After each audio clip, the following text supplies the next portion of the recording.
Ho Thi Mong Jao não era inimiga de ninguém. Era uma mulher comum em Ho Chi Minh City, lidando com problemas de saúde, confiando em quem se apresentava como amiga e entendida de medicina. Essa amiga se chamava Le Tan Van. Um dia, Van se ofereceu para acompanhar Jao em um exame médico. As duas saíram de casa juntas, conversando normalmente.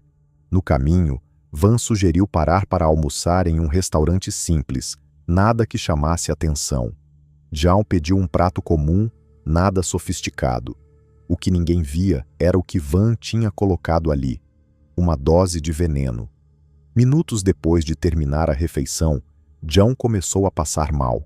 Tontura, náusea, fraqueza nas pernas, dificuldade para respirar. As pessoas em volta acharam que era um mal súbito, talvez pressão baixa, talvez algo no coração. Ela desmaiou. Foi levada às pressas para o hospital. Os médicos correram, aplicaram medicamentos, fizeram o possível. Contra todas as expectativas, ela sobreviveu. Foi estabilizada e recebeu alta naquela mesma noite. Quem foi buscá-la no hospital? A mesma pessoa que tinha colocado o veneno no prato dela. Jao sai pela porta do hospital, apoiada no braço de Le Tan Van, acreditando que está em boas mãos. Van fala que vai cuidar dela, garantir que coma alguma coisa, que tome os remédios direitinho, que descanse. Elas chegam em casa. A família relaxa. Afinal, os médicos disseram que ela estava fora de perigo. Naquela mesma noite, longe de qualquer hospital, longe de qualquer médico, Ho Thi Mong Jao morre. Anos depois, a investigação conclui. Ela foi envenenada 2 vezes. E a mesma pessoa que a levou ao hospital na primeira vez garantiu que não haveria uma terceira chance. Esse não é um caso isolado. Entre o fim dos anos 1990 e o começo dos anos 2000, pelo menos 13 pessoas morreram depois de comer ou beber algo oferecido por Le Tan Van. Idosos, amigos, um cunhado, a própria sogra, patrões e pessoas que a conheciam há poucos dias. Em quase todos os casos, o padrão se repetia. Aproximação rápida, confiança, comida ou bebida envenenada, corrida para o hospital com Van se apresentando como salvadora e, por fim, apropriação de dinheiro, bens e propriedades. Em 2000, a polícia chegou a prender Le Tan Van com cianeto na bolsa. O veneno estava na mão das autoridades. Mesmo assim, ela foi solta sob fiança e continuou matando. Os exames toxicológicos da época não conseguiam detectar o veneno nos corpos. Os casos estavam espalhados por várias províncias e, no papel, tudo parecia uma sequência de mortes súbitas.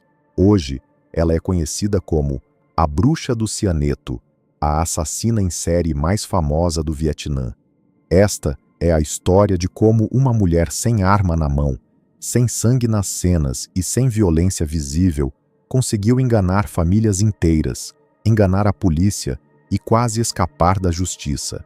Le Tan Van nasceu em 5 de dezembro de 1956, em Saigon, atual Ho Chi Minh City. Era o segundo filho em uma família com 8 crianças. O pai trabalhava no serviço de saneamento da cidade, um emprego simples, de baixa renda. A mãe era parteira, ajudando mulheres da comunidade em partos e cuidados básicos. Nada na origem da família apontava para o que viria depois. Quem conviveu com Van na infância e adolescência descreve uma menina de temperamento difícil. Ela era considerada fria, explosiva e pouco controlável. Havia relatos de que maltratava animais, batendo em cães e gatos sem motivo aparente. Dentro de casa, discutia com irmãos, respondia aos pais e criava conflito por pequenas coisas. Isoladamente, nada disso prova que ela se tornaria uma assassina, mas mostra um padrão: pouca empatia, agressividade e dificuldade em aceitar limites. Na escola, não havia destaque positivo. Van não era conhecida pelo bom desempenho acadêmico, nem por disciplina. Acabou abandonando o ensino antes de concluir o equivalente ao ensino médio. Em vez de seguir por um caminho formal de estudo e trabalho estável, começou a se aproximar de situações de risco, buscando atalhos e vantagens rápidas. Em 1975, conseguiu entrar em uma escola militar de odontologia. Foi ali que aprendeu noções básicas de anatomia, medicamentos, procedimentos e higiene. Esses conhecimentos, que poderiam ter sido usados em uma carreira legítima, viraram mais tarde ferramenta de manipulação. Ela sabia o suficiente para falar como médica e convencer leigos. Mas o tempo na escola militar durou pouco. Ainda em 1975, Van foi presa tentando cruzar ilegalmente a fronteira. Passou cerca de 16 meses em um campo de reeducação. Saindo de lá, em vez de buscar estabilidade, voltou a se envolver com fraude e mentira. Em dezembro de 1979, foi detida no distrito 10 de Ho Chi Minh City por se passar por capitã do exército, mais um episódio de falsidade ideológica, tentando usar um cargo inexistente para ganhar respeito e vantagens. Em março de 1990, nova prisão. Dessa vez, acusada de falsificação de documentos e furto. Ela recebeu mais 18 meses de pena. Nesse ponto, já existia um histórico claro. Van mentia com naturalidade, usava identidades falsas, cometia golpes financeiros e não respeitava a lei. Oficialmente, ainda não era vista como assassina, mas o traço principal já estava ali: a capacidade de instrumentalizar pessoas e situações em benefício próprio. Depois dessa fase de prisões, Van tentou montar uma imagem de vida normal. Em 1984, ela se casou com Nguyen Quang Me. O casal teve 2 filhos, o que, em teoria, traria algum senso de responsabilidade e estabilidade. Em 1989, porém, ele morreu. A causa oficial de morte não foi estabelecida com clareza. Não houve uma investigação criminal séria, apenas o registro burocrático de mais uma morte adulta. Não passou muito tempo até que ela se casasse de novo. O segundo marido se chamava Le Van Minh.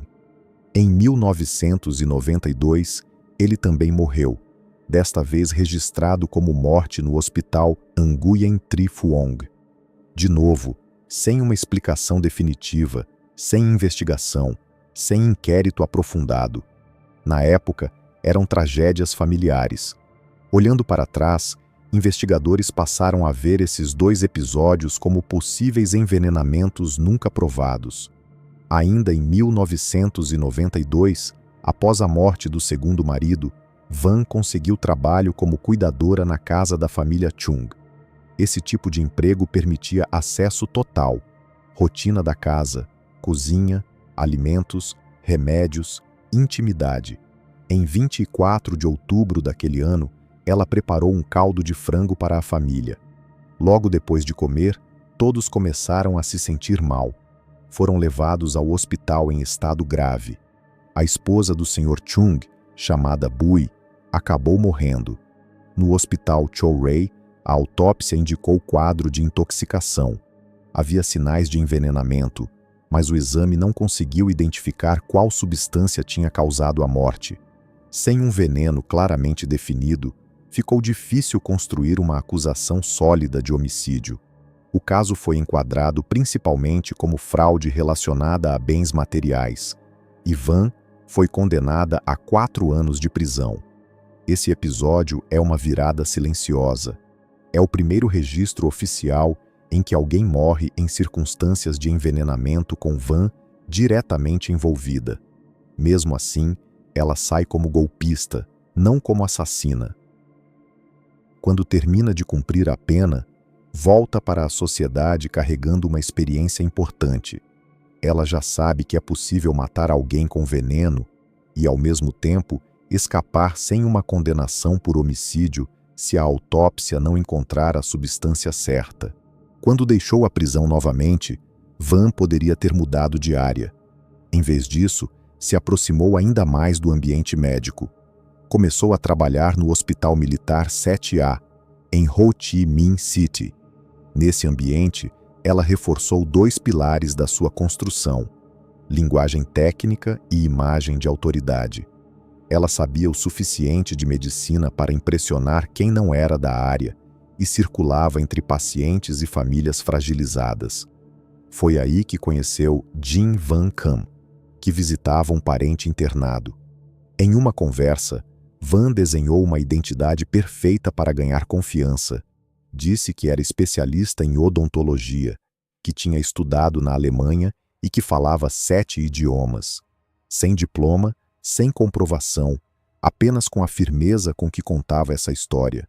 Cam acreditou e a convidou para trabalhar na clínica odontológica da família, na cidade de Long Can. Esse convite abriu ainda mais portas. Na clínica, ela virou uma figura de confiança, alguém vista como profissional da saúde. Conheceu pacientes, amigos, vizinhos, funcionários. Lá também conheceu Jiu Dan Quang, com quem se casou. Com o novo casamento, veio outra rede de contatos: sogra, cunhados, amigos do marido, vizinhos da família. Van agora tinha 3 camadas de acesso: clínicas e pacientes, famílias que a contratavam como funcionária ou cuidadora e a família do próprio marido. Em todas essas esferas, ela usava a mesma estratégia: parecer útil, parecer confiável, parecer alguém que sabia cuidar. A partir desse momento, os assassinatos deixam de ser episódios isolados e se tornam uma série com padrão: aproximação, veneno, encenação de cuidado, morte e lucro. O primeiro assassinato reconhecido oficialmente dessa série aconteceu em 3 de janeiro de 1998. A vítima foi Vo Thi Lee, mãe de Jin Van Cam. Naquele dia, o filho não estava em casa. Van, que já era alguém de confiança na família, serviu ali um copo de limonada. Pouco tempo depois, a idosa começou a passar mal e acabou sendo levada ao hospital, onde morreu. Naquele momento, parecia apenas mais uma morte súbita. Só mais tarde se descobriu que, depois do enterro, Van pegou 900 mil dongs e alguns objetos pessoais da vítima. Em 2 de junho de 1998, o alvo foi Quach Cam Min, segurança de uma empresa e locador de imóveis. Ele tinha uma relação de negócios com Van. Em uma visita, ela ofereceu bebida alcoólica. Minutos depois, ele começou a passar mal. Foi levado ao hospital Tan Binh, mas não resistiu. Enquanto ele ainda estava hospitalizado, Van aproveitou para vasculhar o imóvel e levar cerca de 900 mil dongs. Pouco tempo depois, em julho de 1998, ela não hesitou em mirar dentro da própria família do marido. A vítima foi Hin Van Jin, mãe de Quang, a sogra de Van. Segundo a reconstituição do caso, Van colocou cianeto no chá da sogra. A mulher morreu e Van ficou com algo em torno de 2,8 milhões de dongs, apresentados depois como parte da herança. O fato de envenenar a mãe do próprio marido mostra um nível de frieza extremo. Nem laços familiares eram barreira. Em fevereiro de 1999, veio o caso de Le Van Cam, cunhado de Van. Ele tinha machucado o dedo e procurou a parente que entendia de medicina para ajudar. Van se ofereceu para cuidar do ferimento, colocar medicamento, fazer o curativo. Enquanto ele confiava nela, ela adicionou veneno ao que deu para ele tomar. No final daquele mesmo dia, ele estava morto no hospital Dia Dinh. Também em 1999, aconteceu a história mais impactante, a de Ho Thi Mong Jao. Como no início do documentário, Van se ofereceu para acompanhá-la em um exame médico. No caminho, pararam para comer. Van adulterou a comida com cianeto. Jao desmaiou, foi levada ao hospital, ficou entre a vida e a morte e, surpreendentemente, sobreviveu. Os médicos deram alta naquela noite. Ela voltou para casa com a mesma pessoa que a tinha envenenado horas antes. Naquela noite, sem médicos, sem testemunhas, foi envenenada de novo e morreu. É um dos casos mais claros da persistência de Van em completar o plano, mesmo quando a primeira tentativa falhava. No ano 2000, Van atuou em outra frente. Ela trabalhava para um empresário chamado Nguyen Thanh Son, na província de Binh Duong, usando o nome falso Lily Lan. Em 14 de abril, preparou um prato de macarrão de arroz. Após a refeição, ele passou mal e morreu. Mais uma vez, oficialmente, uma morte súbita. Na prática, mais um envenenamento. No final de junho de 2000, 2 casos em sequência, Nguyen Van Jong e Tran Thi Sinh. Ambos foram envenenados e morreram depois de consumir alimentos ou bebidas fornecidos por Van. Após a morte de Sinh, ela ainda tentou transformar o crime em dívida. Escreveu uma carta para os parentes de Sinh, afirmando que a vítima tinha vendido um carro para ela por 200 milhões de dongs pouco antes de morrer, exigindo que a família reconhecesse esse valor. Em março de 2001, a vítima foi Nguyen Trung Du, um velho conhecido. O encontro foi casual. Eles se cruzaram na rua, ele ofereceu carona. Em algum momento, ele tomou um copo de leite de soja. Enquanto ele se distraía, ela colocou o veneno ali. 15 minutos depois, ele passou mal. 5 horas depois, estava morto, com diagnóstico de AVC. Van levou o celular, 74 mil dongs em dinheiro, e ainda quis cobrar dos filhos da vítima pelas supostas despesas de funeral. Em 2001, mais 3 nomes entraram na lista: Giao Thi Co, Tran Van Coy e Vi Thi Thanh. O corpo de Coy nunca foi encontrado, o que dificulta até hoje a investigação desse caso específico.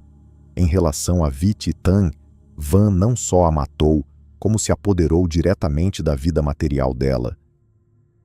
Usando o nome falso Lam An Giao, assumiu a loja de roupas da vítima e vendeu um terreno no distrito de Bujang por aproximadamente 40 milhões de dongs. No total, ao somar os 13 crimes reconhecidos, a polícia estimou que Van se beneficiou de cerca de 242 milhões de dongs, além de motos, uma loja, terrenos e outros bens. E isso sem contar os casos suspeitos, que nunca chegaram a virar condenação. Apesar de toda essa sequência, durante muito tempo, os casos foram tratados como incidentes isolados. A virada começou em julho de 2000, quando a polícia de Binh Duong prendeu Le Thanh Van e, durante a revista, encontrou cianeto na bolsa dela. Pela primeira vez, a investigação tinha mais do que relatos e coincidências. Tinha o veneno em mãos. O próximo passo foi tentar provar a ligação entre aquele cianeto e as mortes suspeitas. O laboratório realizou testes, administrando a substância em animais de laboratório e analisando os tecidos depois da morte. O resultado foi decepcionante para a acusação. Os métodos disponíveis não conseguiram detectar, de forma clara, resíduos do veneno nos órgãos após o óbito. Isso mostrava o mesmo problema que já acontecia com os corpos humanos. O cianeto, em determinadas condições, se degrada e não deixa rastros fáceis de encontrar. Sem um laudo toxicológico forte, ligar o cianeto da bolsa de Van diretamente às mortes anteriores se tornou muito difícil. Ela acabou sendo enquadrada principalmente por posse ilegal de substâncias tóxicas, o que sozinho não sustentava uma prisão prolongada. Em 15 de janeiro de 2001, Van foi solta sob fiança. Enquanto a parte técnica patinava, havia também um problema de estrutura. Os assassinatos estavam espalhados por 4 províncias diferentes. Cada polícia local via no máximo 2 ou 3 mortes suspeitas em sua região. Não havia um sistema integrado que permitisse cruzar os dados. Isso fazia parecer que eram eventos desconectados. Em um lugar, a causa oficial era AVC. Em outro, intoxicação. Em outro, parada cardíaca súbita. A ciência limitada e a falta de comunicação institucional jogaram a favor de Van. Some a isso o uso constante de identidades falsas. Em algumas cidades, ela era conhecida por um nome, em outras, por outro. Isso dificultava ainda mais que alguém observasse um padrão. Era como se várias mulheres diferentes estivessem por perto quando as pessoas morriam, quando, na verdade, era sempre a mesma. Depois de sair sob fiança, Van continuou na mira da polícia. Ela era chamada para prestar depoimento, mas frequentemente faltava. A paciência das autoridades acabou em 15 de outubro de 2001, quando ela foi presa novamente, desta vez na aldeia de Juqueleu. Agora, sem chance de voltar para casa enquanto o caso não estivesse claro. Com ela presa, os investigadores de várias províncias finalmente fizeram o que deveria ter sido feito antes. Juntaram os casos. Em 2002, equipes de regiões diferentes passaram a compartilhar dossiês antigos. Datas, nomes, circunstâncias, diagnósticos médicos e, principalmente, a presença recorrente de Le Tan Van começaram a se alinhar. O que antes pareciam mortes isoladas se transformou, no papel, em uma linha contínua de eventos. Em agosto de 2002, o marido dela, Jiu Dan Quang, também foi preso, acusado de saber dos crimes e se beneficiar deles. Havia indícios de que ele participou de alguns episódios, principalmente no transporte de vítimas e no uso de bens tomados após as mortes. Mesmo assim, transformar suspeita em condenação exigia algo mais. Em janeiro de 2003, durante um interrogatório, o investigador-chefe decidiu focar em um único caso, o de Vi Thi Thanh, um dos mais bem documentados. Em vez de pressionar sobre todos os 13 casos, concentrou energia em fazer Van falar detalhadamente sobre esse episódio. Foi uma estratégia psicológica e processual. Depois de uma transferência de local de detenção e uma sequência de conversas, Le Tan Van acabou confessando o assassinato de Vi Thi Thanh. E essa confissão abriu uma comporta. Aos poucos, ela começou a admitir os outros crimes, totalizando 13 assassinatos. Nas descrições, ela explicou como escolhia as vítimas, como manipulava a confiança delas, que tipo de comida ou bebida usava em cada situação e que bens pegava depois.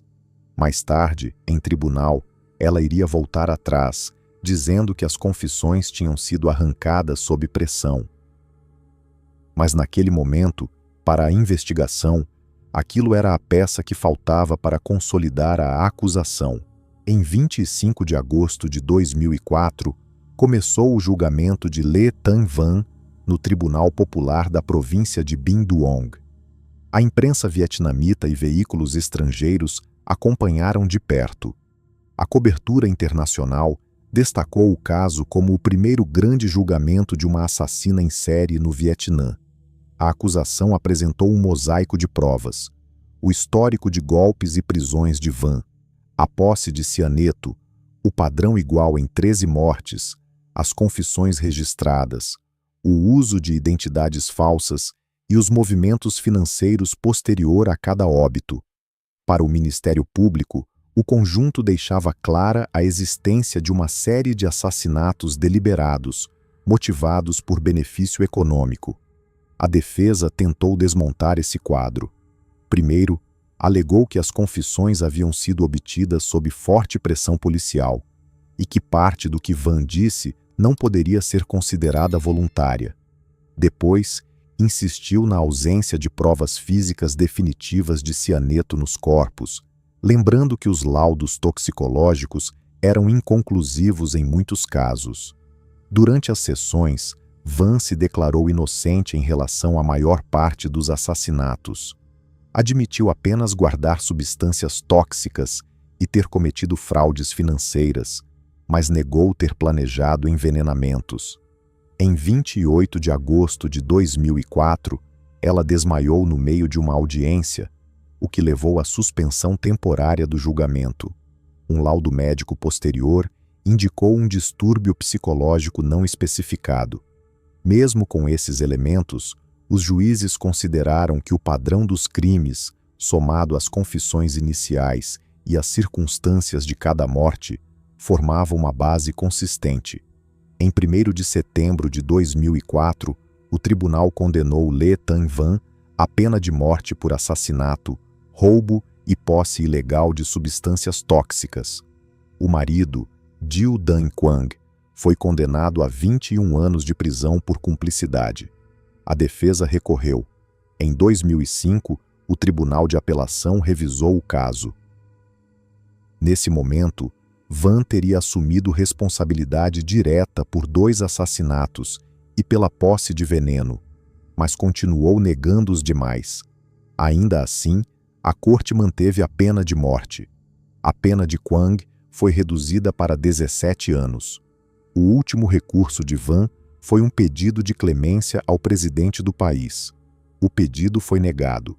Em 26 de outubro de 2005, no cemitério de Tu Dao Mot, a sentença de morte contra Le Thanh Van foi executada por fuzilamento. Segundo relatos de autoridades locais, quando recebeu a confirmação de que o pedido de clemência tinha sido oficialmente recusado, ela chorou. Na hora de ser retirada da cela e levada ao local da execução, Van não saiu em silêncio. De acordo com relatos, ela resistiu fisicamente, reclamou, xingou e tentou se soltar. Os agentes tiveram que contê-la. Mesmo ali, até os últimos metros, ela tentava manter algum controle. Antes da execução, é oferecida ao condenado uma última refeição. Van recusou. Em vez disso, fez um pedido. Queria que a venda fosse retirada dos olhos para poder ver os familiares presentes e o mundo ao seu redor pela última vez. O pedido não foi aceito. Vendada, diante do pelotão, ela foi executada aos 48 anos. Não há registro de uma frase final forte, nenhuma declaração pública de arrependimento ou justificativa derradeira. O que fica é a contradição. Por anos, ela encenou o desespero diante das mortes que causava. No fim, a própria morte dela foi controlada pelo Estado, sem que ela pudesse decidir como seria vista. Depois da execução, o caso Le Thanh Van entrou para a história criminal do Vietnã. Não apenas como curiosidade, mas como exemplo de como falhas técnicas e estruturais podem permitir que uma pessoa mate repetidamente sem ser pega. A figura da bruxa do cianeto passou a ser usada pela mídia e por estudiosos para ilustrar o perigo de se confiar cegamente em quem se apresenta como ajudante, principalmente em contextos de doença e vulnerabilidade.